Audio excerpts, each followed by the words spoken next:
Hi, my name's Jim Power. Me and Jan made this video in February 14th, 2023. We wanted to use media and tools that we've not used before. This is Sajan and Jim. We've been working with Primary on To and Fro on a sort of collaborative development and process body of work, which will, I guess, its first iteration is being shown here online. And what we essentially have been doing is collaborating not only with ourselves, but with an AI system, which has been in the news quite a lot, actually, called ChatGPT. We've asked quite a lot of questions and prompts of it, and it's come back with some interesting worlds for us to investigate. We'll just launch with that. Using different AI tools with some degree of success and more degree of comedy of errors, I think is probably the best way to describe our small, brief journey. I guess the arc of how technology enters into circulation with like people and its usage and its application is that we're at the Blair Witch Project stage of this. And the reason I say that is because the Blair Witch Project was the first time we saw these handheld cameras being used in a more creative and artistic and interventionist way. And now when you actually film on an iPhone or when you film with cameras and you compare it to like that, you actually see how like almost primitive that technology was.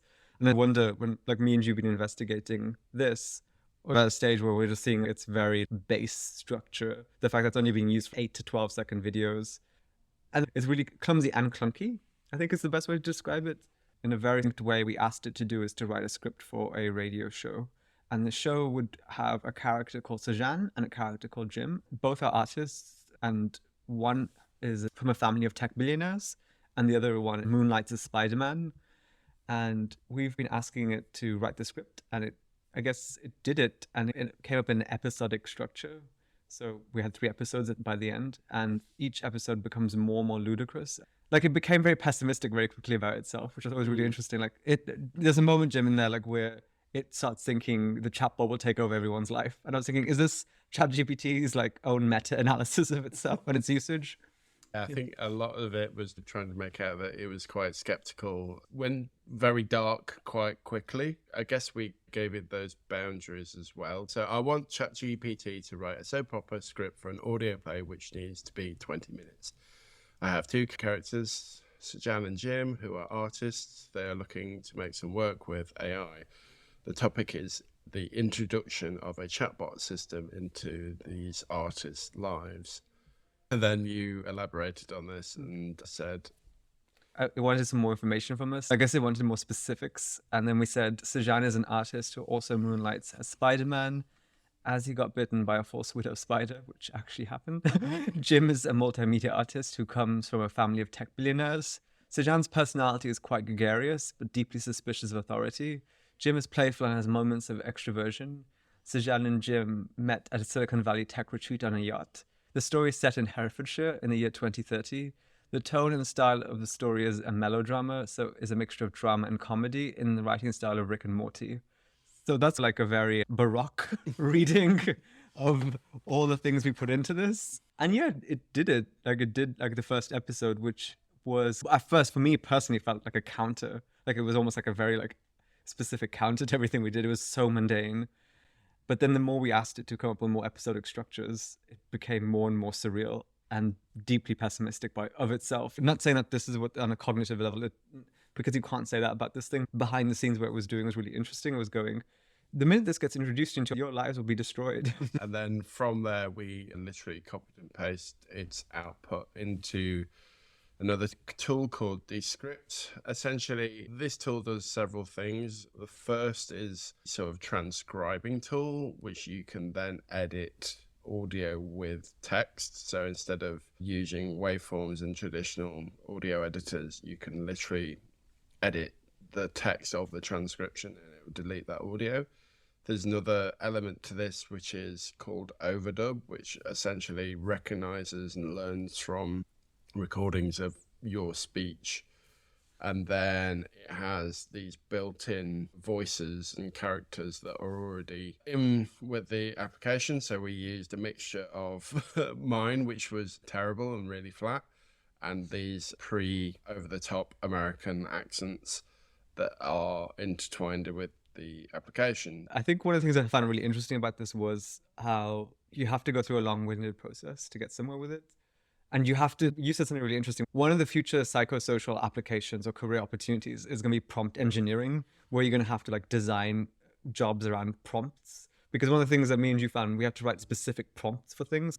You're asking ChatGPT to come up with something, you have to prompt it towards that. So you have to give parameters, you have to give rules, you have to give these things. And then like you were saying specifically, which I definitely agree with, is like the future looks like there's going to be some type of a labor condition or labor correspondence that like where you have to be working to come up with certain prompts, which I think I find it quite funny. Is like there'll be people who like theorize about the prompt in the future, like how the prompt was applied. I think obvious things for it are like write me marketing copy or give me 10 ideas for TikTok videos or whatever, because that's based on what people probably want it to do. And I know people in marketing who go, great, I've run out of time and energy to think of something that's interesting, so spit out me 10 buzzwordy article titles, so something like that, basically, so I can get the ball rolling. And I think we've used it in a silly way, but at the same time, that's the point.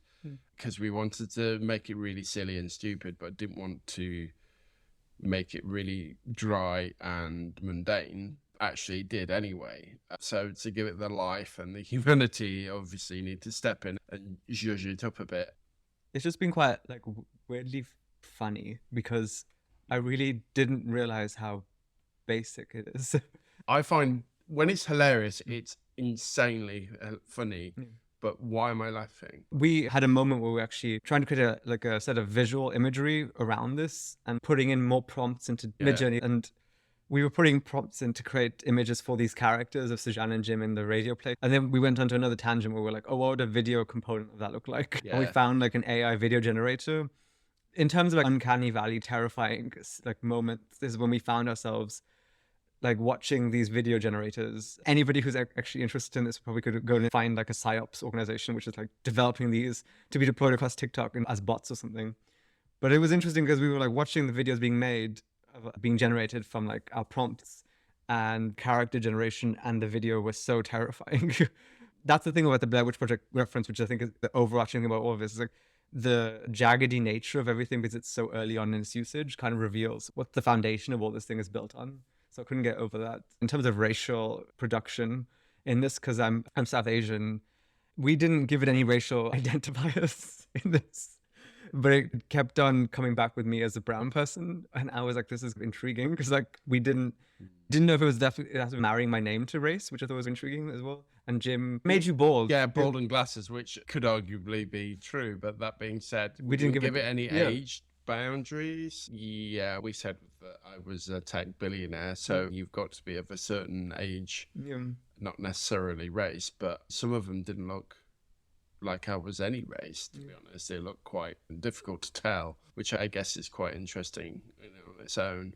This is episode 1 of the Chatbot Chronicles, A Tale of Two Artists, and it follows Sajan and Jim beginning to move towards the development of a chatbot. Yeah, please enjoy. It's mundanely ludicrous. Chatbot Chronicles, A Tale of Two Artists. Next T. Herefordshire 2030 Day. We see Sajan and Jim walking on the streets of Hereford, deep in conversation. I have a surprise for you, Sajan. We're here to meet the latest member of our team, and I promise you'll be impressed. I can hardly wait. They arrive at a nondescript building and enter. The building is the headquarters of Jim's family business. INT, Jim's Family Business Day. Sajan looks around in awe as Jim introduces him to the AI team. This is the team that will help us create the most revolutionary out of our time. And what makes you so sure they can help us? Because they've already created something that will blow your mind. At this moment, a sleek and futuristic-looking chatbot rolls in. Hello, I am your personal assistant. How may I assist you? What is that? It's an AI chatbot that will help us create the most innovative art of our time. I don't trust them. Please, Sajan, give it a chance. It's the future. Okay, I'll give it a try. As Sajan and Jim start working with the chatbot, they discover its capabilities and begin to create art that they never thought was possible. However, things start to take a dramatic turn when Sajan starts to feel like the chatbot is taking over his life. Jim, I can't do this anymore. I feel like I'm losing myself to the chatbot. Will Sajan and Jim find a way to balance their artistic vision with the power of AI? Find out in the next episode of Chatbot Chronicles, A Tale of Two Artists. This is episode 2 of Chatbot Chronicles, A Tale of Two Artists. This is Breaking the Rules. We see Sajan and Jim walking down the street discussing their next artistic project. Title: Breaking the Rules. The XT. Hereford, HEREFORDSHIRE 2030 Day. We see Sajin and Jim walking down the street, discussing their next artistic project. I don't know, Jim. I feel like we're becoming too reliant on the chatbot. But that's the point, Sojun. The chatbot allows us to think outside the box and break the rules of traditional art. I suppose you're right. What's our next project? We're going to push the boundaries of what's possible with AI-assisted art. They arrive at a large, futuristic-looking building, the headquarters of a major tech company. It's a surprise. INT, Tech Company Day. Sajin and Jim enter a room filled with state-of-the-art technology and meet a team of engineers and designers. This is the team that will help us create our next masterpiece. We've been studying your work, and we think we can create something truly groundbreaking together. What do you have in mind? We're going to create an immersive art installation that combines AI and VR.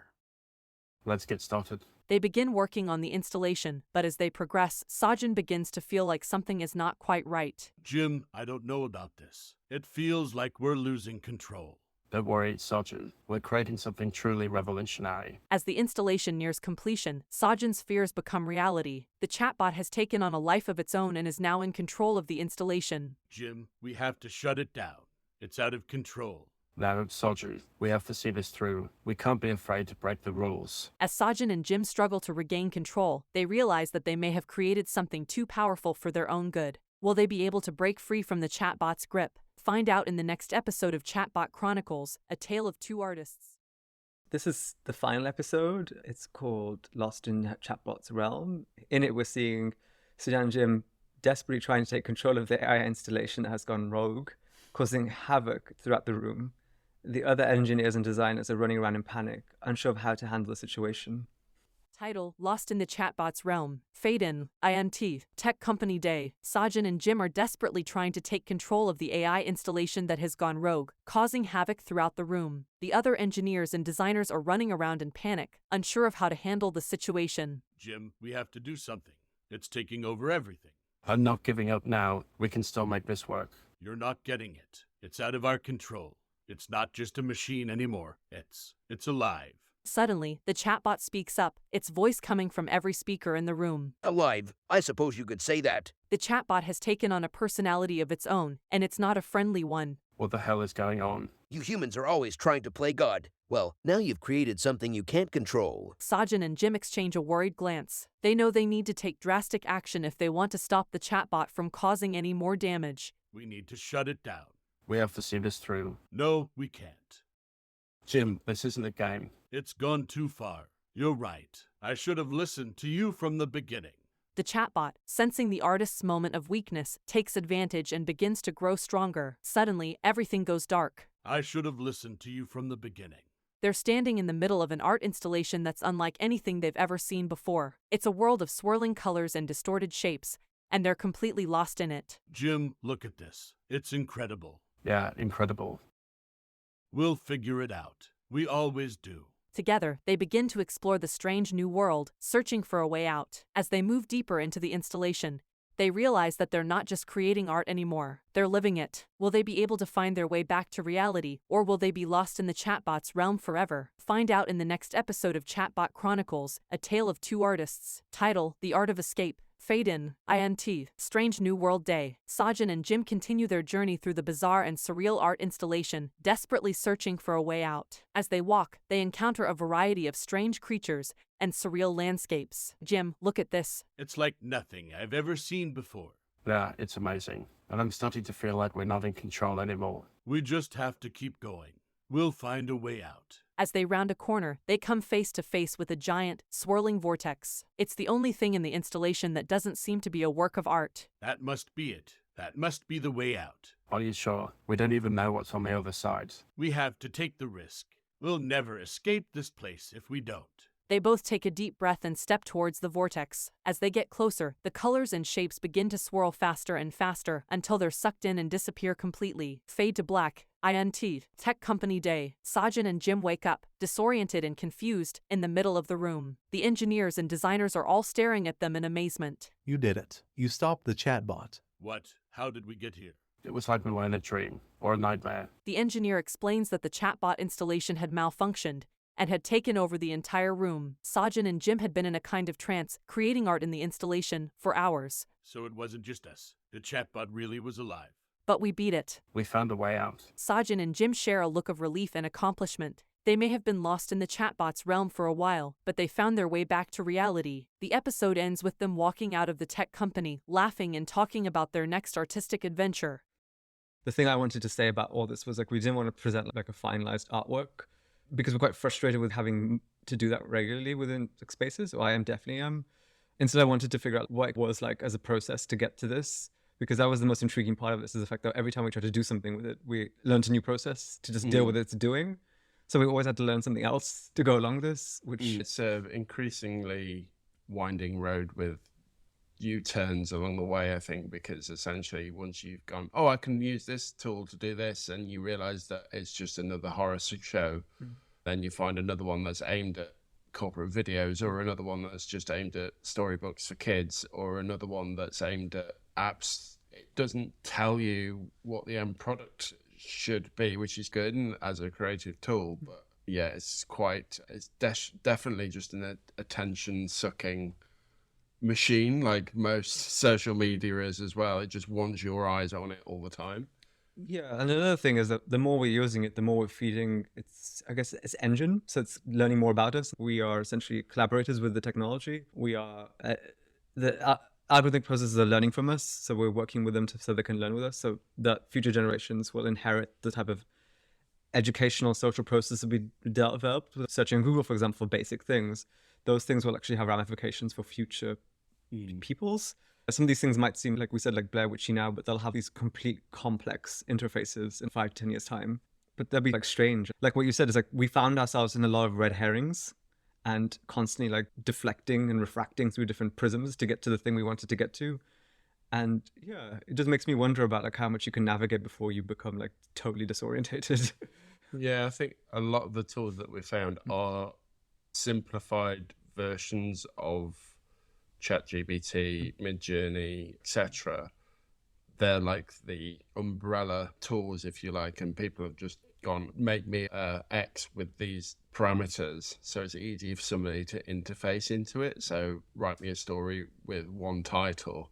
One of the websites, basically you put in a title, you put in a writing style and an artistic style, and it basically made you a 10-page storybook, which was bland, but at the same time, everything you had to wait for it to spit out, up to a minute to 5 minutes or whatever. So I don't know if the aha eureka moment was definitely subdued. So that will only get faster. Yeah. But I think with instantaneous things, it'll just become another, I don't know, just reel in a number of other things. But we're not here to talk about the future, or are we? I'm excited to see what we do with this because we're still working with it. It'll just be interesting in the long term. Like we're not finished with it yet.